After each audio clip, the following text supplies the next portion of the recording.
I'll just make this example. I feel like I've seen women confuse people that are not really into them, or men who just wants to smash, with potential boyfriend material. You can get a type of guy that just wants to smash, but then you then decide to raise your standard to like, nah, if it's not on this level, I'm not even in.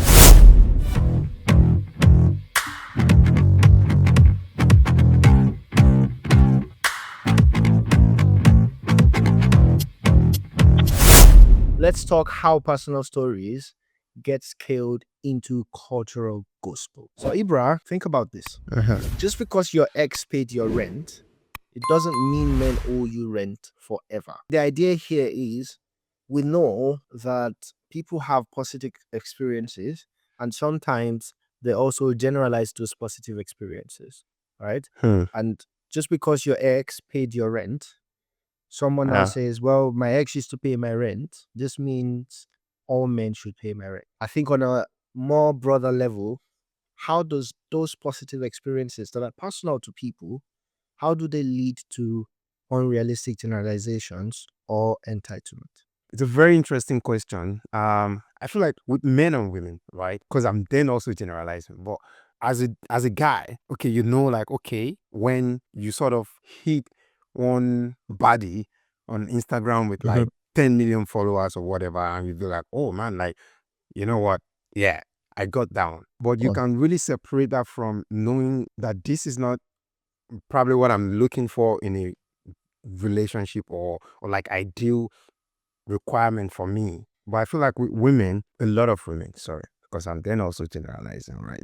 I think it definitely says this standard that might not be realistic for sure. And I think it's one of the big issues that is making dating difficult in 2025. I'll just make this example. I feel like I've seen women confuse people that are not really into them, or men who just wants to smash, with potential boyfriend material. You can get a type of guy that just wants to smash, but then you then decide to raise your standard to like, nah, if it's not on this level, I'm not even entertaining it. But trust me, you might have dealt with 10 people at that level, but none of them would ever take you seriously. At least 9, 8 out of the 10 would not want anything more.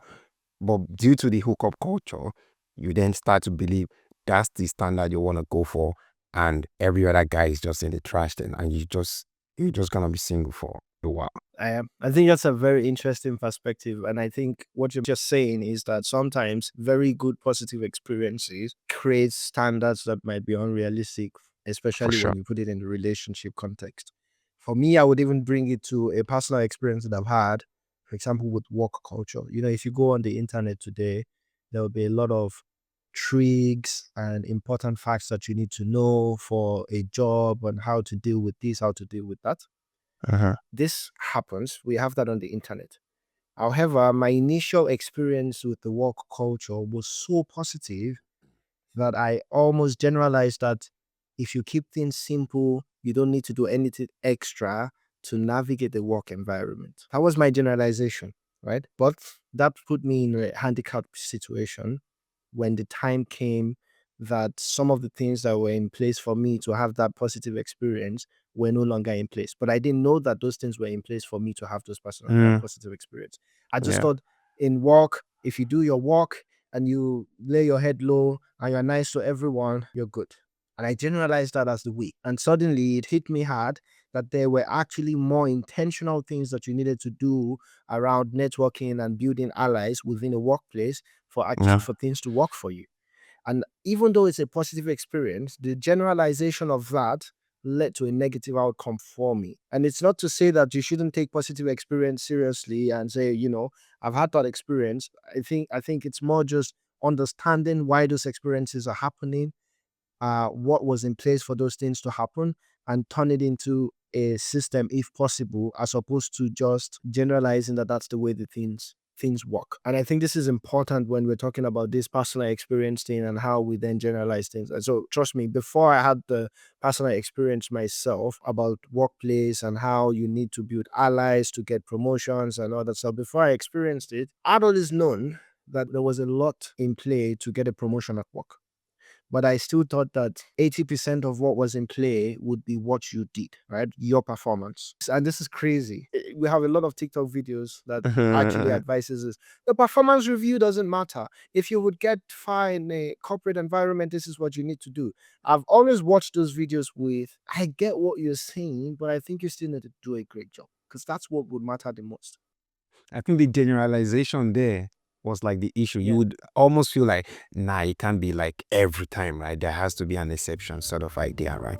Yes. And that's what I used to think. However, I've now had the other experience that somehow makes it a little bit clearer to me that I think what's happening is that I think every single time you need an ally in a room for promotion at some particular level, just doing a good job alone will never cut it.